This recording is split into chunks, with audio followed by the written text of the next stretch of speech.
I love you. Love you.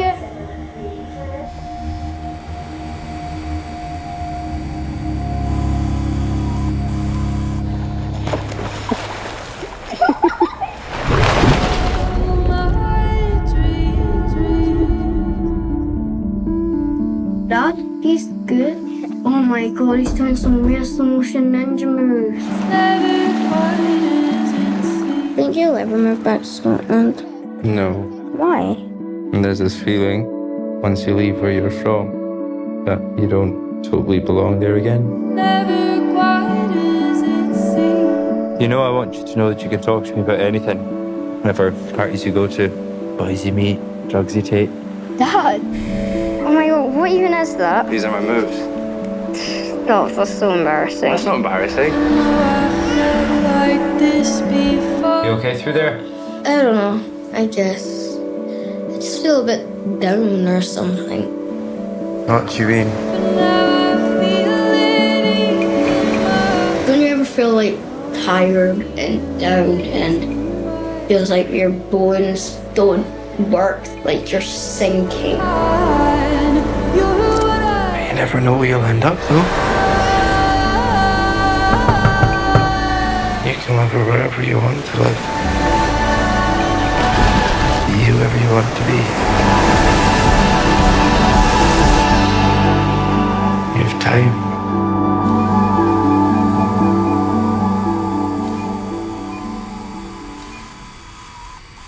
Welcome to Movie Umpers. I am Bob Sham. I'm Angela. The sounds you may hear are dogs, probably. Just a couple dogs. I've been thinking about Tar since we watched it. That episode dropped 2 days ago. And I've been enjoying reading Google reviews. Yeah. And, critically, this movie is pretty broadly hailed. Yeah. As is the movie we're going to talk about today. But amongst the everyday people, a lot more divisive, as you can imagine. But Sure. I was fishing out these bad reviews, and literally 8 2 to 1 star reviews I read in the row were people claiming to be musicians. I think people were kind of going in there. I think there were some people in the classical world, not the literal classical world back in time, but classical music, that were really wanting it to be more of an uplifting kind of movie. Sure. But while the movie is set in that world, it's not necessarily solely about that world. No, but it doesn't paint that world in the best light because it really gets into like the politics and like sort of the darker path I guess you can go on when you have power in any art form, Well, right? I think that's kind of what we walked away with it. This could happen in anything that is like full of extreme nerdery, high art or whatever. But I did read one review of somebody who does play in orchestras, they claimed, and they said that the politics of it, as depicted in the film, seemed unsettlingly accurate. So, but yeah, it's just that sucks. I don't personally care I love the movie. I don't really give a fuck if anyone else does or not. Yeah. But I was seeking out the bad reviews and being very entertained by them. But yeah, Tar, check that out. Our episode dropped 2 days ago. It's on Prime. Yeah. And the one we're talking about today, Aftersun, is on Paramount, Showtime, one of those. Showtime. It's on Showtime, but if you have Paramount as of this recording. Plus. And this movie, Aftersun, is directed by Charlotte Wells. She made a short film, but this is her full feature-length film. It is also written by her, and it is semi-autobiographical, based on... It was personal for her. But imagine, like, I'm going to make my first movie, and it's this one. This was amazing. I want to watch her short film. I want to watch anything she ever does. I was crying like a little baby man. Yeah. At the end of it. You were like, are you okay? Are you okay? And I just needed to process it. Yeah. How are you not crying? You cry at everything. I know. I think it's a combination. You cry at wrestling. I do. Well, it's been a while. I think it's a combination of medically improved my serotonin levels, but also maybe I got your serotonin. Maybe. I do feel like I was waiting the whole movie for something terrible to happen. Me too. There's that feeling that like a shoe's going to drop. But I think, like, it hit you emotionally harder. For me, I was sort of, like, in awe by, like, this feels heady what I'm about to say, but, like, the grace with which she told the ending of that story. Yeah. I really was just, like, I mean, I was also very into it, and I really loved this movie. I think it was amazing. Yeah. Beautiful. It was beautiful, but I think I was sort of almost at the end relieved that it didn't get into details about what exactly happened. But when I realized what was happening, I was just so, like, almost grateful. You know, like, it was really beautifully told, and it didn't need to go into more detail because as a child, maybe she didn't even know the details. And this stars Paul Mescal and damn. Frankie Corio, who played Sophie. Paul plays her father. They were amazing. Oh, they knocked it out of the park. The older Frankie, or the older Sophie, was played by Celia Rolson Hall. Yeah. Cinematography by Gregory Oak. That deserves a mention as well. Amazing. Now, if you describe... this movie is quite simple. Yeah. I mean, it's not, but it is. At least, like... What if someone was like, what is this movie about? Also, a lot of people, there's a lot of Scottish people in this movie. Yeah. Don't let that deter you. I didn't. I'm cool with it. I'm cool with Scottish people. I'm kidding. I like Scotch eggs. I'm kidding. Scotch eggs. Yes. You got to put a lot of sausage around that egg so that when it fries up, it doesn't pull back and exposes. They feel like a very indulgent food. They are. I get what you're saying. It is so deep and heavy. And so much is happening emotionally, but as far as the story goes, it's a father taking his daughter on a vacation. Yeah, that's the most simple thing to say, and it might seem like an oversimplification, but it's not inaccurate. Yeah. Like, this is a story of a father and daughter. The father is divorced. The daughter and their mother live in Edinburgh, where they're from. They still live in Scotland. The father, you get that he lives in London. And and that he's maybe moved around some. He's moving around. He seems kind of restless. He's a fairly young father. He's in his early 30s. The two of them, she says at one point that she's just turned 11 and he's turning 31. And I really loved this one part where the mother wants to talk to him on the phone. We never even hear her voice, which I also appreciated because it's not about her. It's about their relationship. The father and daughter, but the daughter hears the father say to her mother as they're hanging up, "I love you." And she asks him later, like, "Why do you say you love mom?" Like, once when I was little, I thought that y'all might get back together. I know you're not going to, but like, why do you say you love her? You're not together. And he's like, "Well, you say you love your family, and your mom is my family." Yeah. And I just thought that was so beautiful. Like, you got that there's like truly no animosity.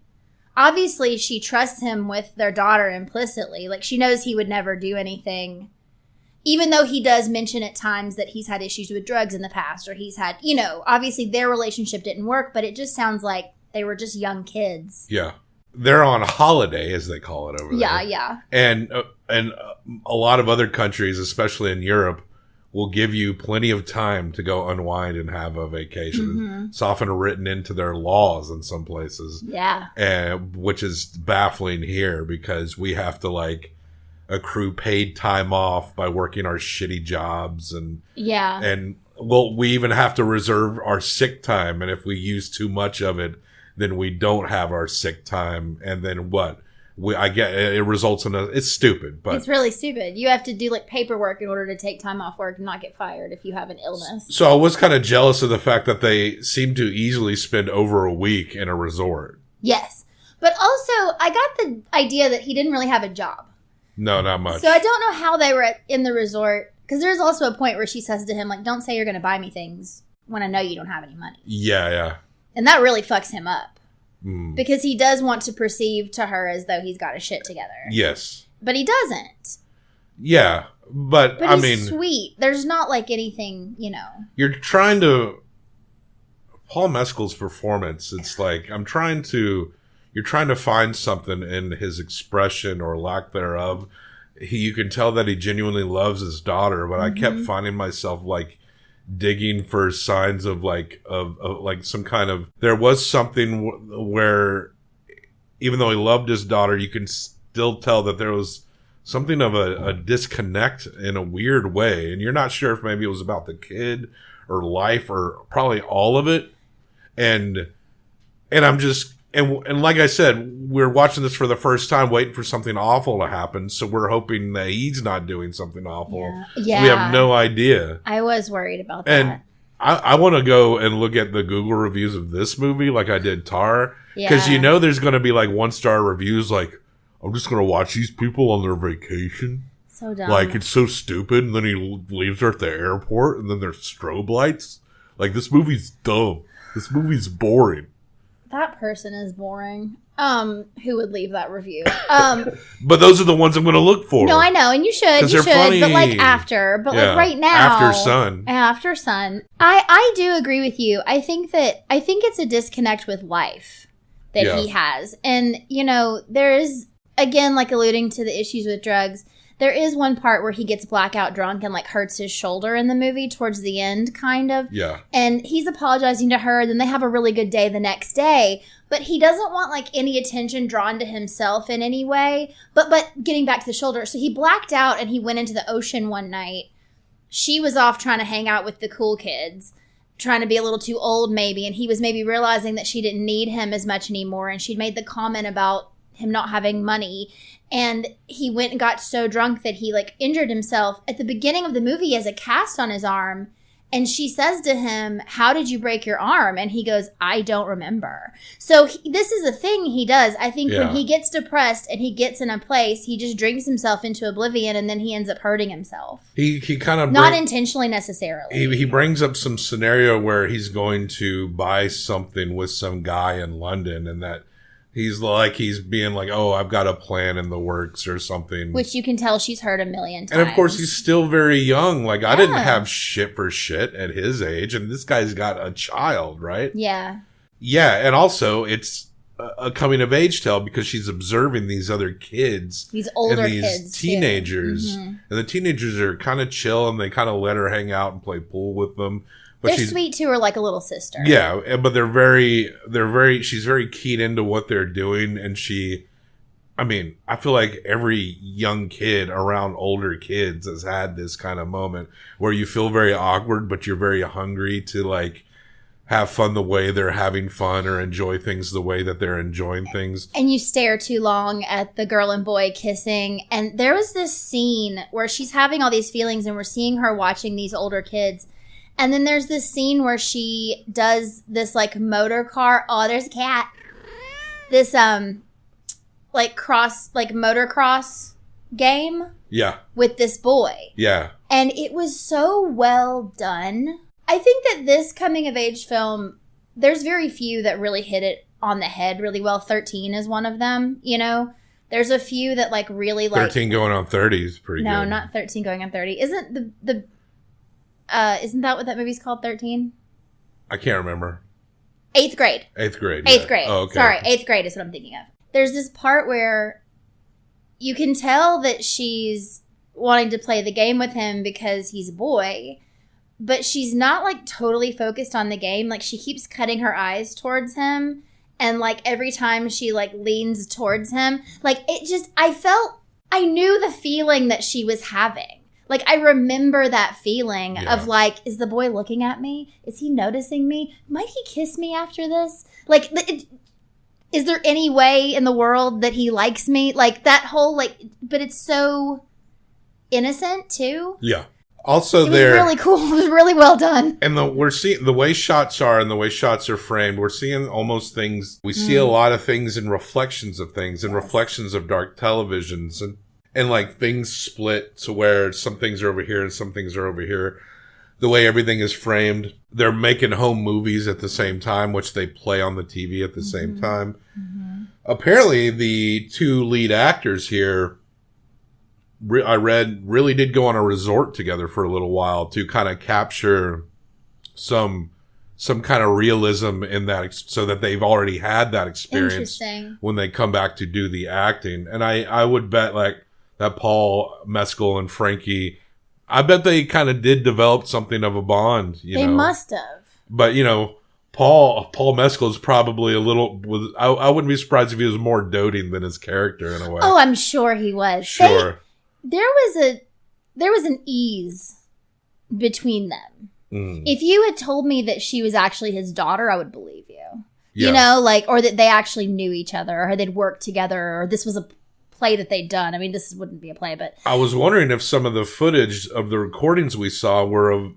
I don't know for sure, but when I heard that, I thought that maybe some of the home footage they shot maybe was when they were off on vacations or something. That would have been really smart. To get ready to do the movie. That would have been interesting.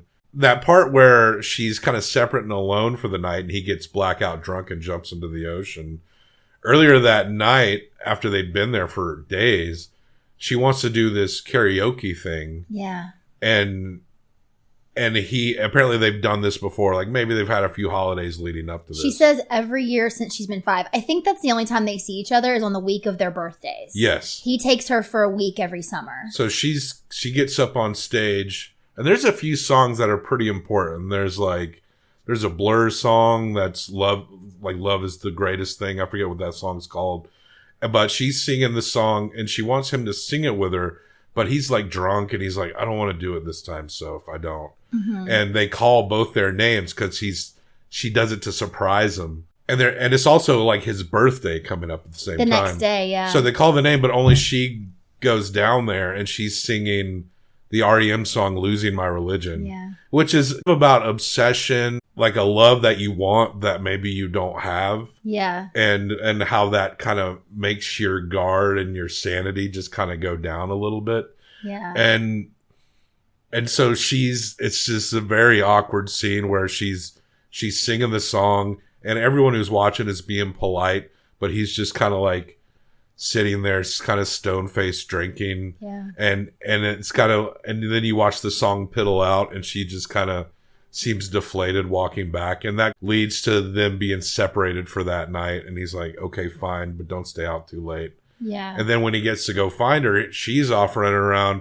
First she's with some teenagers, then she finds that boy. And they do kiss. And they kiss. Also that same night, sees the teenagers again, but the two boys that were supposedly pining for the girl, she's watching those boys like make out in like some room where they didn't know she was watching. So, and as we're flashing forward to her adult self after the first half of the movie, you see that she's in a same-sex relationship and she has a baby. Yeah. And it's very brief, and then we come back. Yeah. There's another point where she goes around and asks all the vacationers, because this is all taking place on a resort. Like, you know how like you'll go to another country to some nice place. You're not really seeing the country. You see the employees or the locals. That's your most interaction with the country. Yeah. But you're pretty much around people that look just like you, just hanging on a resort that provides you everything. And not that we've ever done that because we haven't, but right. Those are expensive. And I don't know, maybe it's cheaper in the place in Turkey where they went. Maybe. But she gets all these people to sing For He's a Jolly Good Fellow. On his birthday the next day, yeah. And he's standing on the top. And you got that he was kind of annoyed, but then he kind of like forces a smile. A lot of what we see them do is what you would do when you're on vacation at a resort trying to figure out what to do. You're swimming. You're laying around. You're doing a lot of laying around. At one point, she asks him if they can go like parasailing, and he says, "No, you're too young." Yeah, which could mean maybe she's too young, or maybe he can't afford it. Maybe he can't afford it. Yeah, what I loved were the still moments. He does a lot of like Tai Chi. You don't see that he's doing Tai Chi until like maybe a third through the movie. She makes reference to him doing weird slow motion ninja moves, which I fucking love that. But it's really interesting because you can tell that he's got a lot going on in his head. And you can tell that he loves her. But his birthday is not a good day for him. And he does at one point make her turn the camera off, and he tells her about how on his 11th birthday, no one remembered it was his birthday. And when he told his mom it was his birthday, she got mad at him. And made his dad take him to the store to buy a present. Like, it wasn't good. She asks him if he'll ever move back to Scotland. And he says something like, once you get a little bit older, it just home doesn't feel like a place where you belong anymore. Once you leave. Yeah, if you leave, it's hard to go back. And she's like, well, it feels like home to me. And he says that's good. And he's like, that's good. But I do think, this idea of them only spending this like 1 week a year together, I really think that's what's going on. It's almost like his birthday is bad, but also maybe he can't handle more time than that. Yeah. Taking care of another person because he's having trouble taking care of himself. We are seeing a sweet, well-meaning, but fragile man. And him on this trip with his daughter is probably the best we're seeing him hold his shit together. 1,000%. And you can tell that there's maybe some tension in his mind that it is very hard for him, even though he loves his daughter and he's doing the best he can. Yeah, and it really, one of the scenes I loved the most, you didn't even see their faces. They were like out in the water. And sometimes it'll just show you scenery and you'll hear them talking to each other, which I really loved. Because at this point, you've gotten to know them, it feels like. Mm. And it's the part where she's telling him that she kissed a boy last night. And he says, well, he's your age, right? And she says, yes. And he goes, well, I think that's okay, right?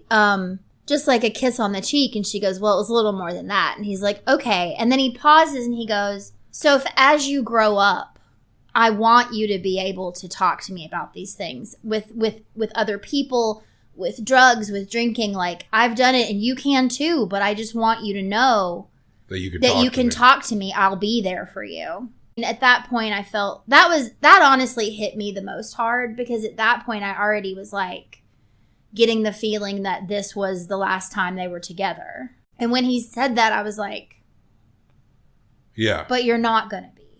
I just knew he wasn't. It's not that he didn't want to, but I don't think he could.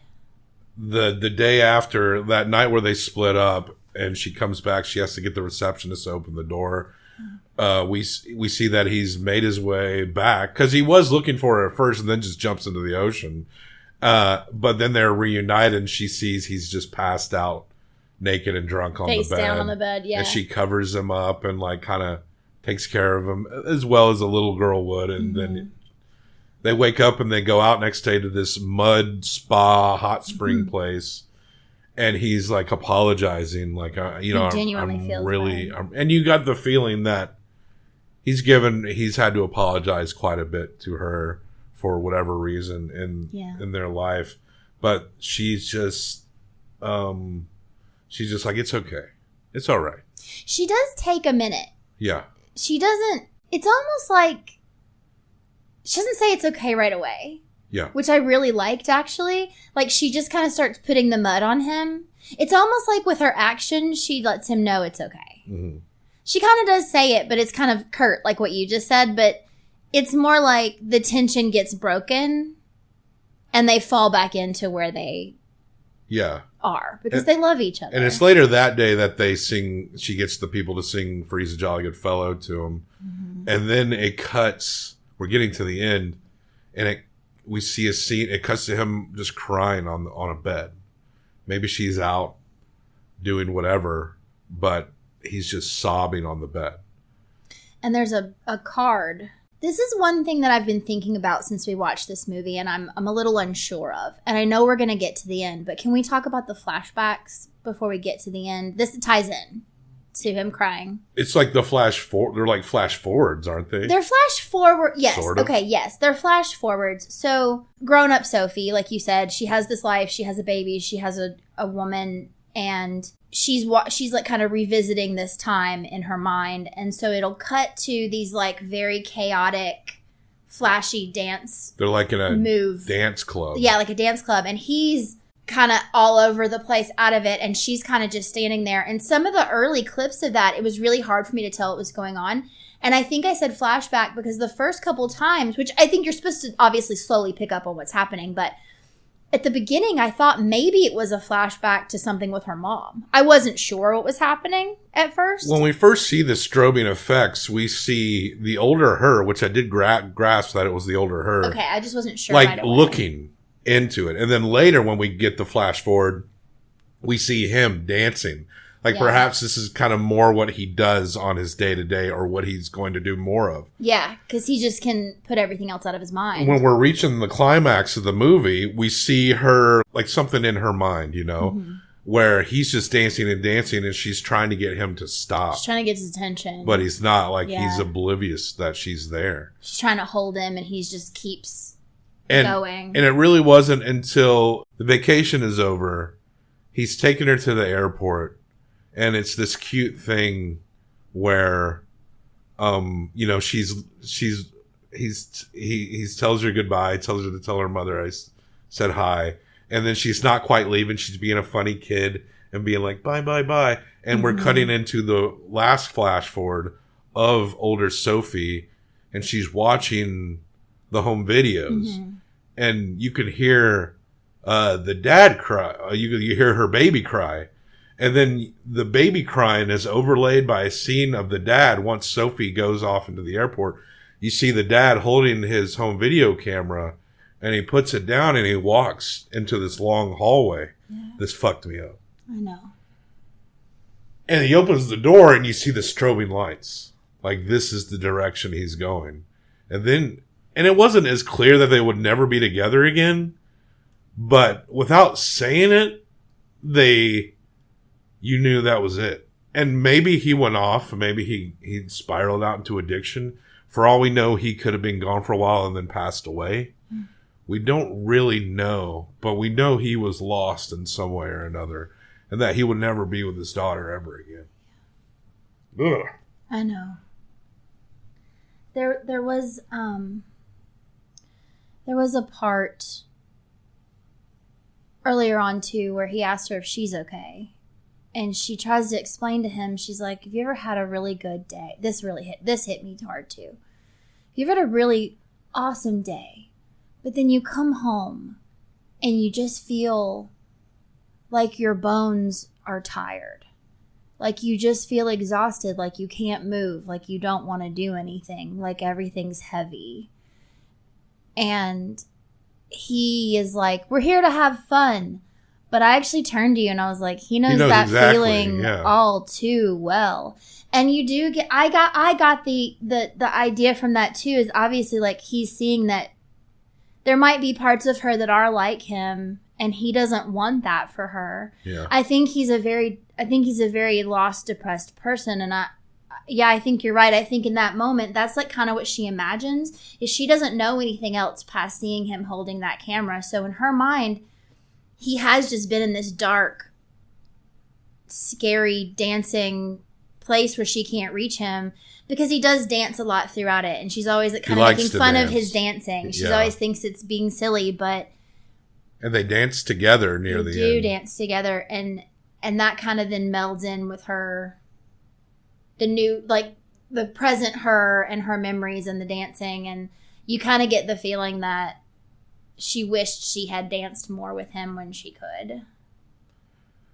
If this movie was done in a more typical way, in the sense that, like, the movie, maybe we see the first half of the movie is the vacation, and the second half of the movie is a girl living her life while her father, we visually see everything her father does that is an absence of the daughter, the mistakes he's making, the lost path he went on, maybe the tragedy that ends him in whatever way. It would not be nearly as powerful. It would come off even maybe a little more cliched. But the tragedy, the gut punch of the movie is the fact that it's all preceded by a relationship that, not perfect, is beautiful. Yeah. It was so beautiful. Oh.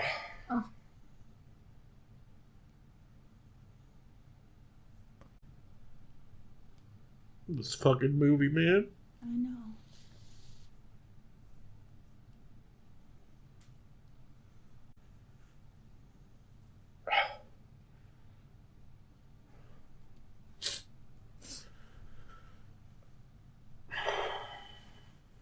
Well, we hunt movies. Oh my god, yeah, we do. You're gonna give it 1 through 5. I'm gonna give it 1 through 5. Should we just together say that this is a 10? Look what it fucking did to me. It's a fucking 10. How can it not be a 10? It's a 10. This is not a movie that we're ever going to forget. I'm never going to forget this movie. I think you can put it above Thief. James Caan, you've been usurped. Sorry, buddy. Charlotte Wells, you fucked my shit up. Yeah, let me show real quick. Look at the new number 1 S tier. Yeah. And I think this is maybe where you were going a moment ago, is that this relationship is not perfect, but it is beautiful because you can see that there is genuine love between these two people. And it's tragic. It's tragic when you think about that image of her little face just waving at him at the end, having no idea that is the last time she's going to see her dad. And when you see her as an adult, looking at her child self, hearing her baby crying, knowing that she also deals, I think they very on purpose put her in like all black all the time and she never smiles as an adult. Yeah. I think they just want us to understand that she's dealing with her own demon. They got a Glasgow smile up there. That's not a good one. Oh, okay. That's not a good one. Anyway, I'm sorry. No. I mean, please, we need to find the brevity. Yeah, we need brevity. We need it. But this, yeah, I would recommend this to anyone. This is one of the best movies. 2022. I mean, this is our catching up month, and yeah, we're concentrating on the stuff that had a buzz around it. Mm-hmm. But RRR, Tar, and then Crimes of the Future. Crimes of the Future. We're about to watch Everything Everywhere All at Once, which won the Best Picture. People say it's so great, which is why I've been scared to see it. But these movies are stacking up. Like, I'm looking forward to what else we missed. I got to be honest. If it's not going to be like Aftersun, it's a different kind of movie. No. Or RRR is also a different kind of movie. Yeah, totally. But yeah, 2022 seemed like a really good year for some movies. Hell yeah. You know, we were crawling. I mean, the pandemic didn't really go away. It seemed like we were crawling out of something. Maybe some things that had been paused got wrapped up in that year. Mm-hmm. So I think maybe people really had some time to think about their shit. Yeah. And we got some good shit. Aftersun is something special, though. It really is. Really is. Charlotte Wells, I feel sorry for you trying to make your next movie because, like... Well, we're going to pay. We'll pay to see it. How are you going to beat this one? Holy shit. Yeah. Make a comedy. Try it. Go the opposite way. You know what? Why this movie felt so tragic and hit so hard is because in those happy, wonderful moments, it was happy. They loved each other. Yeah. There was genuine joy from both of them in moments. That's exactly it. It would not have been the same if we were there for his spiraling and going down. It hits so much harder if you just see something sweet the whole time. Something that is pretty easy to connect to. You also feel worse for someone when you see them. He was actively fighting against himself to be there for her. And all that is represented in the acting of Paul Mescal. Like I don't know who won Best Actor. He should have. I mean, Cate Blanchett probably should for Best Female Lead. We should look and see. Was fucking I don't great. know who it was. But like, if he didn't even get nominated, I'm like, are you? And Frankie Corio. This is some of the best child acting I've ever seen. Absolutely. Come on, we'll give him a hump award. We'll give him a humpy. We'll mail them their humpies. Okay. Maybe we can call it something different for the minor. Yeah, we'll be like... All right, but... So that's Aftersun. Actually, we saw this on streaming, but it wasn't streaming when I bought this. I'm okay that you bought it. And apparently, after I bought it, I didn't realize it was coming from fucking Sri Lanka. Because I'm trying to get a deal, right? Right. So, like, sometime next week, this movie is going to show up in our mailbox, hopefully. But, well, what a keeper. Yeah. Kind of a good one to buy. So, But check out Aftersun if you have not, and hopefully you'll watch it before we reveal it, because it's really more powerful if you just watch it. But yeah, check the show notes for links and stuff and places to find us. Death to all traitors. Death to all traitors.